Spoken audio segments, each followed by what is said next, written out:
परमपिता परमात्मा, अब जो प्रसंग चल रहा है कि इस सतलोक आश्रम बरवाला के अंदर जो भक्त आ जाते हैं, इनका घना सौभाग्य है, चाहे कोई दुखी आया है भावे चाहे कोई सुख में आया है। ये दुख उसके लिए फिर एक वरदान सिद्ध होगा, जो दास के इन वचनों को स्वीकार करके और इस पर दृढ़ हो जाएगा। क्योंकि दास का उद्देश्य केवल आपको यहाँ बुलाना और छू मंत्र करके रोग नाश करना नहीं है कुछ, क्योंकि अब देखा भगत ज़्यादा आन लागे, विशेषकर जो दुखी हैं रोगी हैं, वो सुन लेते हैं, कोई कह देता वहाँ जाओ, जाते ठीक हो जाओगे।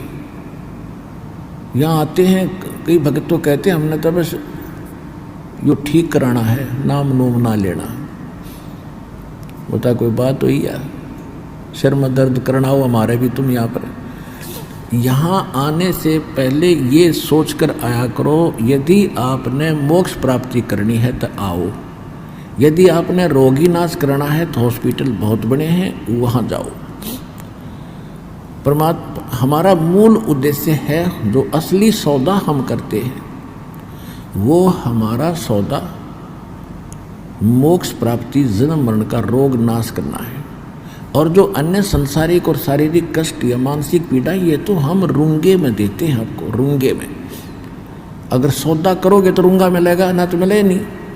रूंगा क्या होता था पुराने समय में, पैसा नहीं होता था गांव में, कनक से ही गेहूँ चने, किसान जो है जाति में दास का जन्म था। तो हमारी दादी जी लेती थी, कभी कोई सब्जी बेचने वाला आ गया, कोई प्याज बेचने वाला आ गया, फेरी लगाने वाले, कोई टिंडे बेच रहा है, कोई आम बेच रहा है, कोई कुछ भी। तो वो क्या जैसे एक बेला, एक कटोरा गेहूं का भर लेती और जाके उससे पूछती भाई ये कैसे दिए थे ना टिंडे। वो कहता ताई गेहूं के 2 बार देता हूँ, 2 बार। तो गेहूं एक पलड़े में डाल लिए, गेहूं के बराबर 2 बार टिंडे। जो सौदा करना था तो दादी जी के झोड़ी में डाल दिया। फिर मेरी दादी जी कहती थी भाई रूंगा और दे, वो उठा के एक टिंडा और दे देता, ना भाई और दे, एक और दे देता छोटा सा, दादी जी राजी हो जाती। यानी सौदे से नारा जो एक्स्ट्रा बेनिफिट था उसने रूंगा कहा करते, और रूंगा उसको मिलेगा जो सौदा लेगा। या सोच लियो अड़ान तो पहले, हमारा सौदा है जन्म मरण का रोग नाश करेंगे, सतलोक ले जाएंगे, सत भक्ति प्राप्त करनी है तो यहाँ आया करो, ज्ञान सुना करो। हम भक्त जो अपना अनुभव बताते हैं उससे पहले कम से कम पौना घंटा यही बताता हूँ, भक्ति करो, भक्ति बिना बात बने नहीं। और फिर तुम इस भाव से आइयो, हमने मोक्ष प्राप्ति करनी है। और पुण्यात्माओं देखो, यहाँ तो दोनों हाथों में लड्डू, एक मंत्र लेकर प्रथम मंत्र उच्चारण करके वहाँ बैठ कर उच्चारण कर फिर भी मृत्यु होगी ना, आपको मनुष्य जन्म गारंटीड है। ये भगवान का कहा वचन समझ लेना।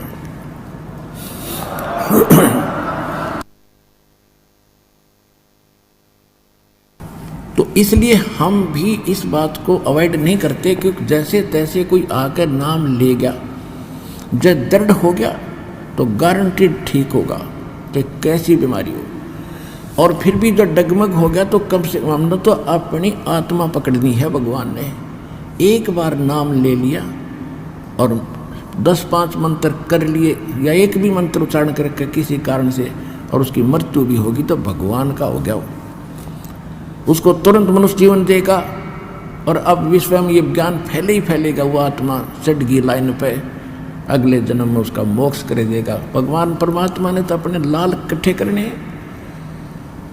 और यहाँ अगर भक्ति नहीं करेगा, कहीं और जागा, वो मरे तो मरेगा।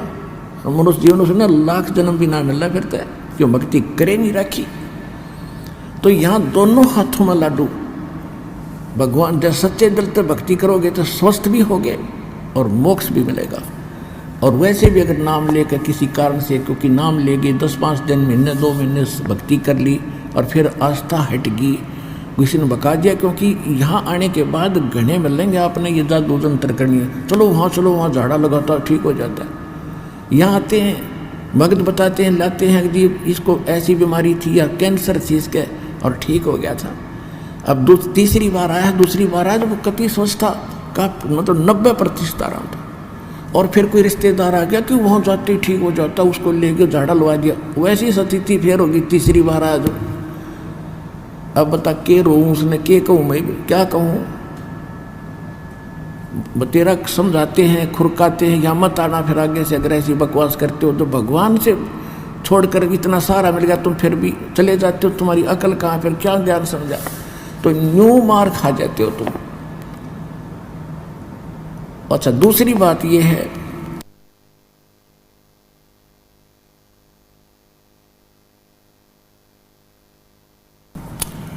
अब आप देखते हो कई भक्त, आप सैकड़ों हजारों की संख्या में भक्त बताते हैं हम ऐसे ठीक हो गए, ऐसे ठीक हो गए।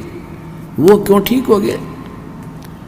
और जो ये कह रहा है जी मैं 5 बार आ लिया, 1 महीना हो गया, 1 साल आ गया, मुझे लाभ नहीं हुआ, उनको क्यों ना हो रहा? क्या भगवान बदल जाता है उस समय?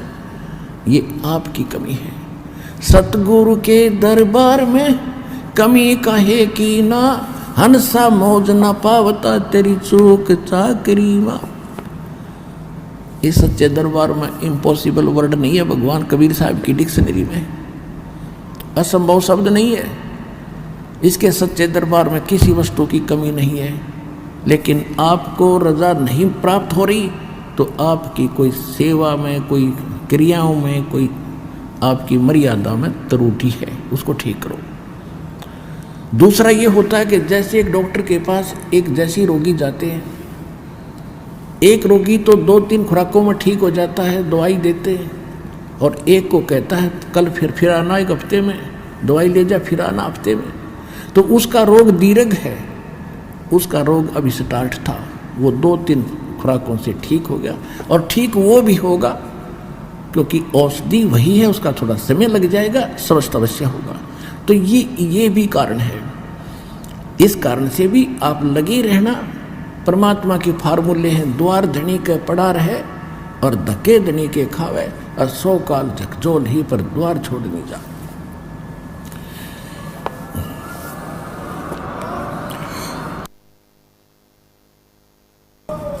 तो इन फार्मूलों को अपनाना पड़ेगा आपने। फिर क्या बताते हैं?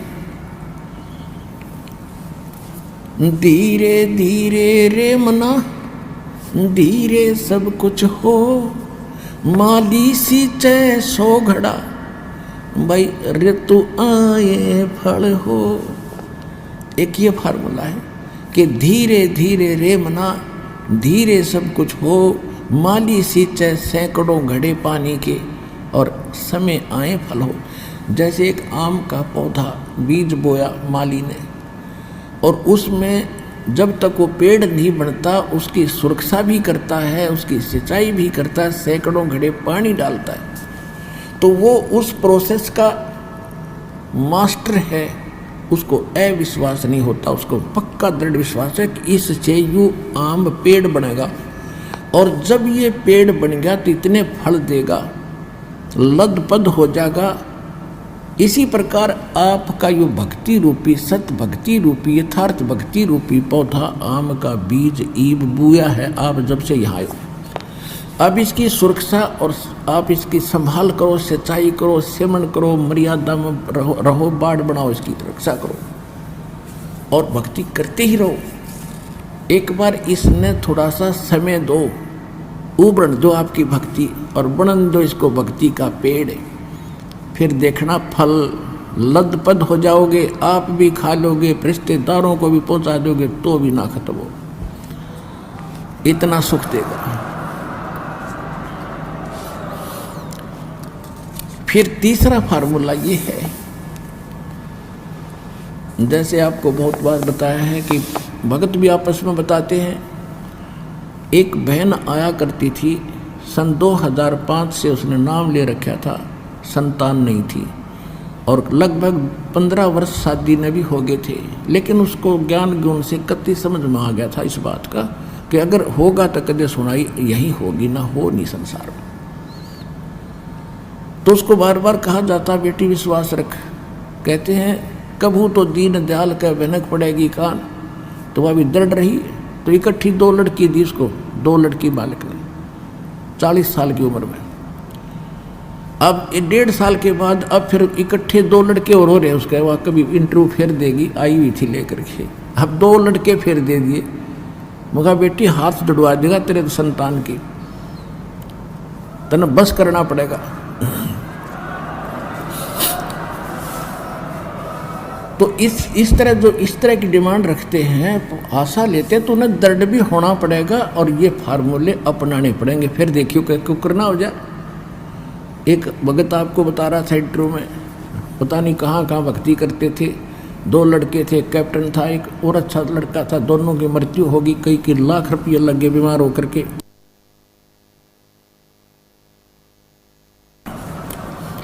और 50 वर्ष की उम्र हो गई थी, 50 से भी ऊपर उम्र हो गई थी उस माई की बेटी की।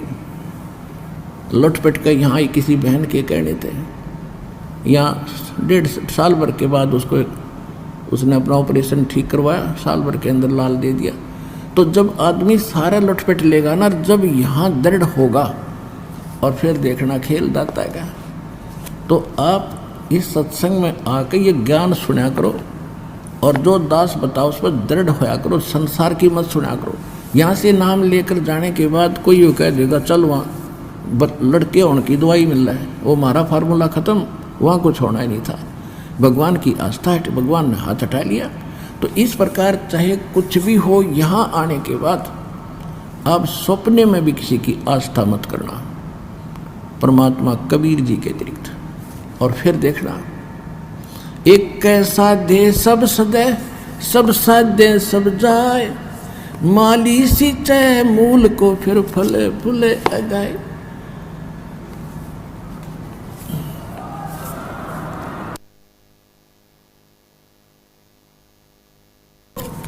तो एक ये फार्मूला है कि राम नाम रटते रहो जब तक घट में प्राण, और कभू तो दीन दयाल के भनक पड़ेगी कान। मतलब इस श्रद्धा से आप यहाँ आओ। और फिर दूसरा ये उद्देश्य रखो कि मान लीजिए किसी भी कारण से त्रुटि तो हमारी ये रहेगी और परमात्मा वो स्वस्थ ना हो सके और मर गया, मृत्यु भी होगी, तो मनुष्य जीवन मिलेगा। मनुष्य जीवन का मिलना कोई बालकों का खेल है। ये तो असंख्य जन्म हो गए, मृत्यु असंख्य जन्म, और ये तो होगी आज ना तो कल होगी। जैसे आज कोई मृत्यु को प्राप्त हो रहा है 50 साल की उम्र में, अब उसको बड़ा बुरा लग रहा है, क्योंकि क्या सोच रहा है कि और 10 वर्ष जी जाता, और जो शेष बचे हैं वो कौन से सदा रहेंगे, 10 साल बाद से उनकी टिकट कट लेगी, यहाँ कोई रह नहीं सकता। कबीर साहब क्या कहते हैं,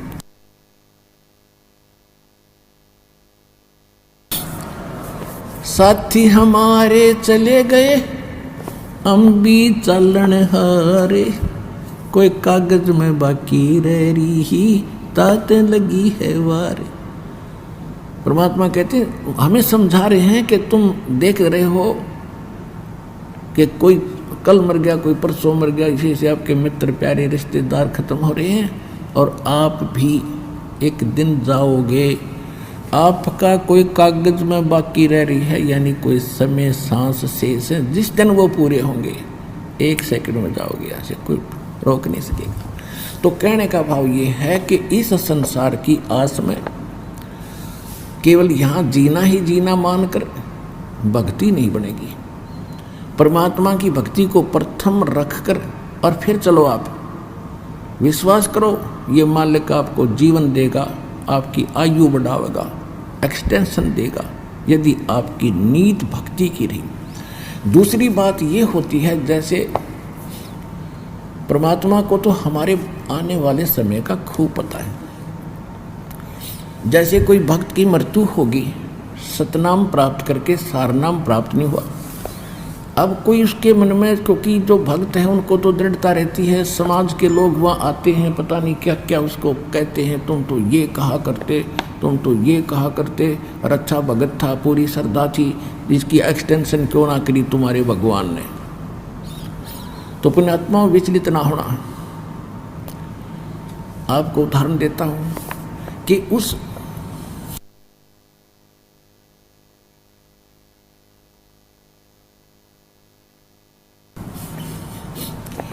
भगत के कुछ आगे चल के ऐसे कुसंस्कार होते हैं कि सार नाम प्राप्त करके भी उसमें कोई दिक्कत आ जानी थी और उसमें फिर ये नहीं सफल हो सका था, तो इसलिए उसका उसी समय परमात्मा ने अपनी कृपा से ही उसका अंत करके दोबारा जीवन देते हैं और फिर नए सिरे से उसको पार करते हैं।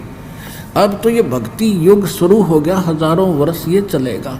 अब तो कोई धोखा है नहीं, मोक्ष नहीं, मृत्यु होगी तुरंत मनुष्य जीवन 10वें महीने आ लेगा यहाँ पर।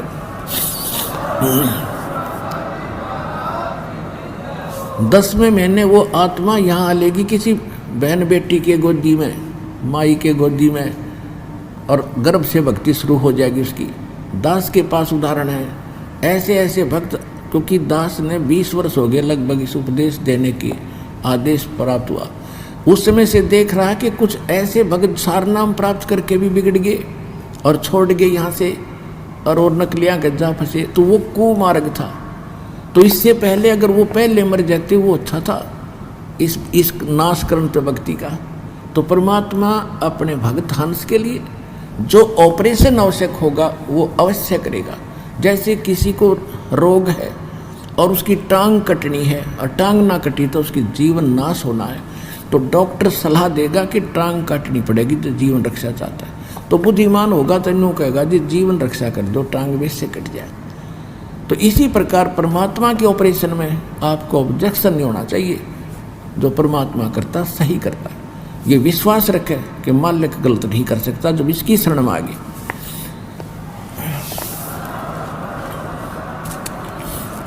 जैसे एक डॉक्टर के पास आप पहुंच के तो वहाँ डॉक्टर की चलनी चाहिए, मरीज की नहीं। जब मरीज चला होगा तो ऑपरेशन फेल हो जाएगा और वो जीवन अपना हाथ धो बैठेगा।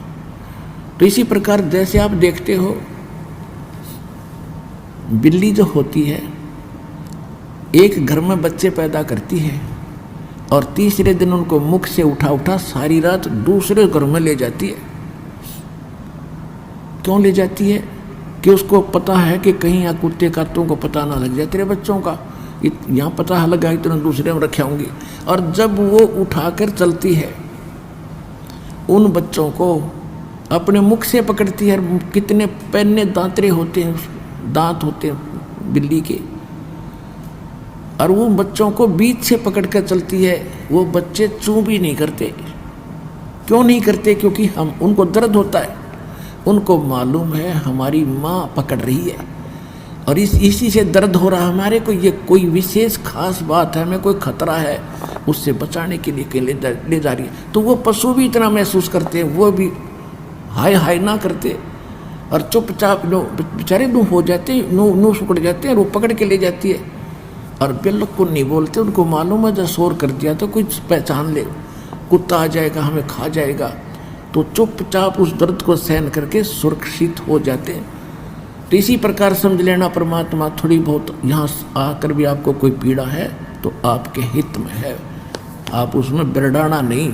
कई तनों को मैं 4 बार आ लिया जी, अरे 4 बार में गला टूट गया, सारी उम्र आना तेने तो यहाँ पर। अगर 4 अपन में थक लिया तो इसी तेरे को लाभ होगा, फिर फायदा क्या होगा इसका? तो पुण्यात्मा इनको याद रखना है।